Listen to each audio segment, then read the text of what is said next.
বাড়িতে পুজো পার্বণের কোনো দিন থাকলে মনটা একটু বেশি আনন্দে খুশি হয়ে যায়।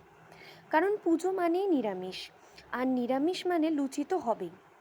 লুচি গরম হোক বা ঠান্ডা, দুটোই আমার বড্ড প্রিয়।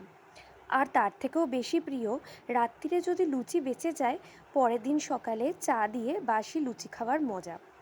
আজ বাড়িতে বিপত্তারিণী পুজো, তাই নিরামিষ তো হবেই, কিন্তু লুচির সাথে তরকারি কি হবে সেটাই ভাবছিলাম আগের দিন রাত্রে।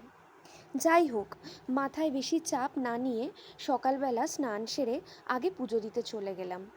তারপর বাড়ি এসে দেখি সে এক এলাহি কাণ্ড। আজ রান্নার কিচ্ছু বাদ যায়নি। আর লোভ সামলাতে না পেরে নিয়ে নিলাম লুচি। তার সাথে প্রথমেই পড়ল ছোলার ডাল, সাদা আলুর তরকারি আর কষা আলুর দম। লাস্টে সাথে মিষ্টিমুখ করার জন্য রয়েছে সুজি। দেখে এত ভালো লাগছে, আর মুখে দেওয়ার পর মনে হচ্ছে এই তো জীবন। বেশি কথা না বাড়িয়ে আমি শুধু খাবার দিকে মন দিলাম। কি জানি আবার কবে এরকম একটা দৃশ্য দেখতে পাবো। তাই আমি নিজের সাথে এবং আপনাদের সাথে মুহূর্তটা ভাগ করে নিলাম। আমার মতন আপনারাও কি আছেন এরকম লুচি ভক্ত? আপনাদের মতামত জানাবেন।